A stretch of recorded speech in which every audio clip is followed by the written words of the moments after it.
All right, we're back. What did we miss? I took Mike Fears. Oh, there's my dog. Chase Utley, Torrey Hunter, Papelbon, Odorizzi, Johnny Peralta. Was worried that was Joel Peralta for a second there. Jared Weaver, Austin Jackson, Javier Baez, Francisco Liriano, Gregory Polanco, Justin Morneau, Willen Rosario, Hector Rondon, Howie Kendrick, Danny Santana, Marcus Stroman, Joe Nathan, Santiago Casilla, and a lot of smack talk is what you missed. Appropriately named in this draft. A lot of people saying this is their league to win or lose, I guess. Anyway, what are we looking at here? We've got... Well, let's look at the roster. That seems like a good idea, right?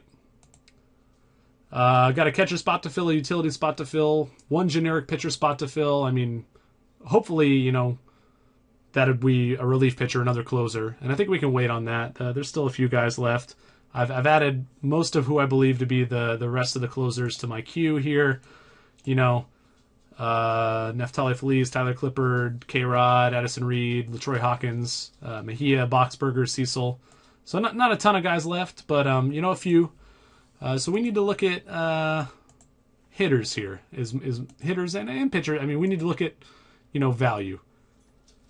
In terms of starters, we're kind of at that homogenous point. So I'm more inclined to look at a hitter here. Melky Cabrera is a guy that jumps out to me. As a guy who, tends to hit for a pretty high average, but also, shows some power from time to time, playing in a really home run friendly park in the south side of Chicago there. Other guys to consider here, Marlon Byrd, also in a good situation in Cincinnati. Chris Davis in Milwaukee. Basically like high home run threats. I think I like Cabrera the most of those. Other options here, I guess I could take that closer. Yeah, I don't know. But you know what? Oh, my dog is whining. I'm going to take Melky with this first pick. We'll read this little note just to make sure it doesn't say something about an injury. Yeah. Slow start in spring. Don't care. Welcome to the team, Milkman. He occupies my second utility spot.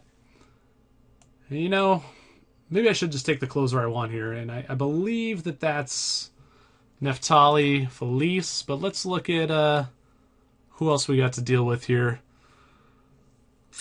Top of the rankings as far as our rankings are concerned. And we have K-Rod. I have him 16th overall among relief pitchers. Maybe I'm too high on him. Neftali I have lower. Yeah, with that said, top of our rank is K-Rod. Like, Clippard is interesting to me. But, the A's jerk their closes around so much. I think K-Rod's probably a safer bet. I don't mind Neftali Feliz here either, though. Let's look at relievers this way. Clippard's top of their ranks. Don't care about his stats. And the problem is that Doolittle could just win that job. I think I'm going to take Feliz. Seems the safest to me of the guys available. I mean, I'm talking myself into K-Rod the more I think about it, but I don't know. Maybe we can get K-Rod next round. Who knows? Probably not, but we'll welcome Neftali to the team. One thing I will tend to do in terms of closers and just players in general is I'll try not to overload between leagues on the same guys. Try to diversify a little bit, between one league and another, and try to slant those diversifications based upon the format. So here in a league where I'm kind of prioritizing closers more than I normally would. If I took Neftali there, like maybe in another league, I would, go a little riskier and take a Clippard or a Sean Doolittle and just see if they win that job in Oakland. And that's, there's risk to that, but at the same time, I feel like there's risk to, loading up on all of the same guys in all of your leagues. I mean, if you hit, and that's great. But if you miss, you're just boned across the board. It's kind of like having a diverse portfolio in daily fantasy leagues, which is not something I'm going to get into right now, but something to think about. Anyway, going to take another break and be right back. All right, we're back here. Lots of picks. I'm not going to recap them all. Just some highlights here. Since I made my picks, missed out on Yasmani Tomas, Steve Pierce, AJ Pollock, Colin McHugh, Jock Peterson, Drew Smiley, Jose Fernandez, Tyler Clippard, Addison Reed, Jake McGee. So yeah, the closers are starting to go. I'm looking at starters here, in addition to maybe one more hitter. In terms of hitters available right now that I like, Chris Davis is the top of the Yahoo ranks. I like him plenty at this spot, as well as like Oswaldo Arcia on the Twins, Avisail Garcia on the White Sox as well. But I believe one of my picks here is going to be a starter, and I'm pretty sure that starter is going to be Drew Hutchison. He's pretty good. How's that for analysis? I mean, I like him this year. He actually scored pretty well, by these settings last season. And, I mean, he's young. He can improve upon that. So he's going to be my first pick. The other pitchers I'm looking at here are Danny Salazar. Ervin Santana, is kind of intriguing. So is Michael Pineda.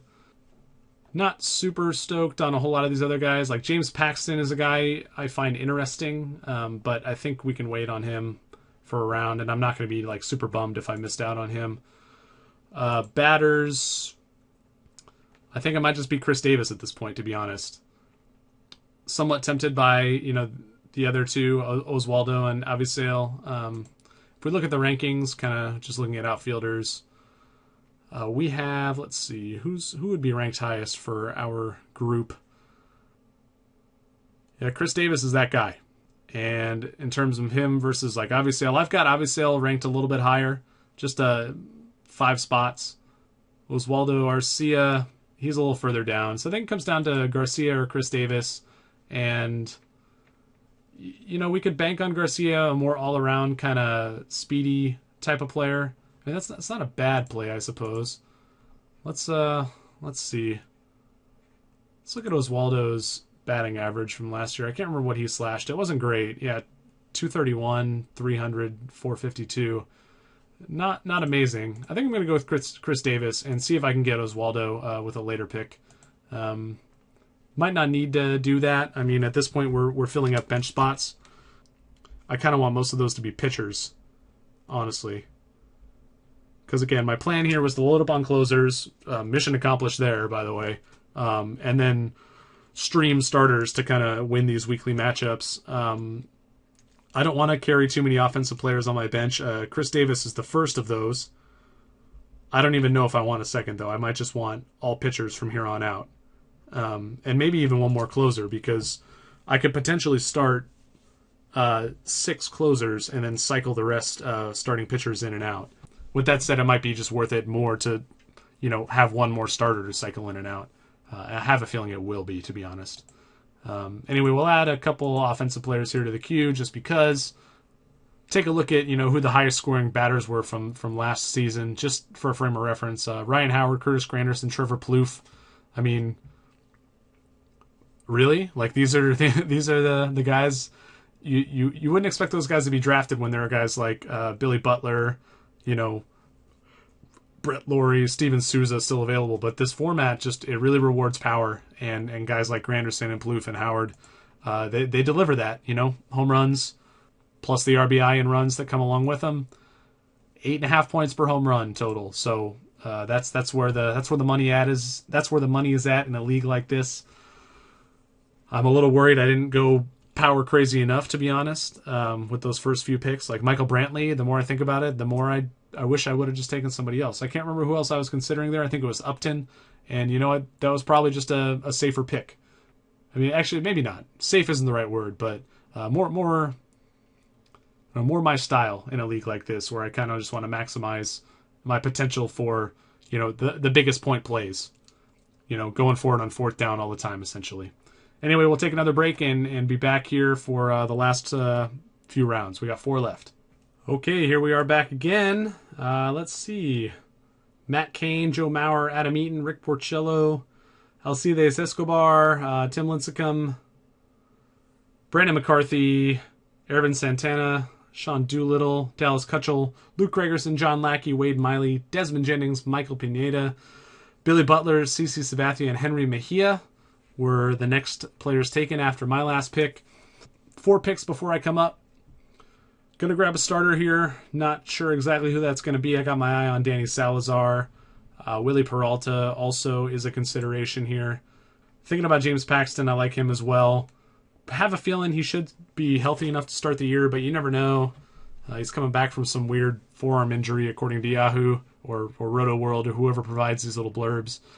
After that, those two guys, Salazar, Paxton, and then to a lesser extent, Peralta, I'm not super excited about the pitchers available here, so I might end up taking one more hitter. Guys that are on my radar, Oswaldo Arcia, we talked about him. Obviously, El Garcia, as well as Jed Jerko. I know I already have Brian Dozier at second base, but I like Jerko, kind of as a post-type sleeper to an extent. I do need to take a catcher at some point. I'll probably just wait till the last round. There goes Oswaldo Arcia. I think that's an auto pick. I think we're in an auto pick zone at this point. There aren't that many live drafters left, which, I guess is good. It makes the draft predictable. There goes Nick Markakis. And if the auto picking continues, the next two picks will be Brett Lawrie and Carlos Beltran. So that leaves... There goes Brett Lawrie. Let's see, I guess I could go to all players because the auto pick might take pitchers if those are the guys ranked the highest. But Carlos Beltran's that guy right now. There goes Tanner Roark. So yeah, I'm thinking about taking Salazar and Garcia here. Both of my utilities are currently outfielders. I would rather have a guy with some multi-position eligibility at this point, but I'm not going to take a guy like Headley over Garcia if I think Garcia is just the better hitter, the better upside. But anyway, Salazar is my first pick. And then after that, I think I'm just going to take Garcia. I said I wouldn't do it, but, I can always drop somebody, who's underperforming or maybe put somebody on the DL and start streaming with one of my bench spots. We'll double check the starters available here just in case. I could go with another closer, but, with Chapman, Melanson, Ben Juan Feliz, 4 guys there, I feel pretty safe. I'd rather just, load up on starters. And I think that Paxton will make it back. I'm hoping he will. And if he doesn't, oh well. Yeah, I don't mind hedging a little bit more towards offense here because I do feel like my pitching is pretty good. Whereas I feel like if there is a weak point to this team, it's my offense, which isn't typical for me, but that's where I'm at. That's where the draft led us. And, you got to be willing to kind of change your strategy on the fly like that. So we're going to take, obviously, El Garcia. Might end up dropping him. Probably we'll end up dropping, 30% of these players, if not more, within the first couple months of the season. That's how fantasy works. Not going to think too hard about it or stress it. Anyway, I do need to figure out what catcher I'm going to take as well. That's going to be one of the last 2 picks. So let's talk about that real quick. Guys I like this year, Wilson Ramos is fine. Travis Darnaud, he kind of put it together towards the end of last season. He's pretty good. I don't think I'd take him over Miguel Montero this year. Like, that Cubs lineup just seems like it could be really good. Digging a little deeper, guys I like, Mike Zunino, Yasmani Grandal. Like, there's value to be had at catcher. You can always wait on this position, and, if the guy you take doesn't pan out, go to the waiver wire, especially in a one-catcher league. Like, there are going to be useful catchers available. You don't need to take one early. You just don't. Anyway, only 2 picks left. They're going to be back-to-back, so we will get there just after one more little break. All right, we're back. I'm not going to recap the picks. Just too many to count, guys. I've kind of done a 180 since we last spoke, which was for you about 5 seconds ago. If Felix Hernandez makes it to me here, I'll take him. If Francisco Rodriguez takes it to me, I will also take him here. They didn't sign him, the Brewers, to not be their closer, and I want to test out this lots of closer strategy for a points league. If in fact he makes it to me here, LaTroy Hawkins also somehow still available, which seems wild to me. I don't mind using my last pick here on a closer just to go all in on that strategy. Every save is worth the same amount as a win. And closers can potentially get, 3 saves in a week, whereas like a pitcher at most is going to get 2. And so those starting pitchers will, rack up the innings and the strikeouts to go along with that. But, I can still cycle those guys in and out as necessary. So I'm going to take K-Rod here with one of my picks, and then I'm going to take a catcher. So catchers available. Same guys I was looking at last time. Everybody else has already got one. For me, it comes down to Wilson Ramos, Travis Darnaud, Mike Zunino, and Miguel Montero. I think Zunino has the most upside. He's like the Ryan Howard of catchers. Like, he's going to hit for power, and I don't care that he has a bad batting average. It's not like any of these guys has a whole lot of at-bats anyway. Kind of looking at catchers from last year, let's just kind of filter by the points. I mean, Zunino of these guys had the most last year. Montero was about 20 points behind, but with more at-bats, right? And Darnaud was a little further down. But again, he kind of came on late. Like, he's the upside pick here, and I don't mind making that pick. But I mean, Zunino's got upside as well. So we're going to draft him, and we're going to draft K-Rod. And, you know, all closers, man. This could be fun. Let's look at the final product here. Where's my team? There we go. Zunino, Duda, Dozier, Machado, Troy Tulowitzki, Trout, Brantley, Dickerson, Will Myers, Melky Cabrera, Chris Davis, Avisail Garcia on the bench. I might have to drop one of those guys to get my, you know, pitching cycle going. With that said, I do have a fair amount of starters here. I have Alex Cobb, Garrett Cole, Phil Hughes, Mike Fears, Drew Hutchison, and Danny Salazar. I mean, it's not like we're without starting pitchers. And from week to week, you know, especially in weeks where maybe one or two of those guys has 2 starts, this could be a really nice squad. Looking at the standings that are projected here, I'm projected for number 2 behind Chris's cool team, and just ahead of the Jeff Shelton. Yeah, it should be interesting. Like I said, first time doing a points league. We'll have fun with it one way or the other.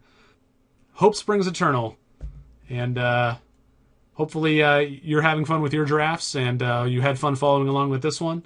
I do encourage you, if you haven't, to join one of our Readers Leagues. Get one of these sweet shirts. Maybe even 2 of these sweet shirts if you can have the high score in multiple weeks. You have to beat me to do it. Everybody else in this league you have to beat. You can win this sweet trophy at the end of the year, too. You can do this at thefakebaseball.com. Click on the Reader League link on the top left of the page.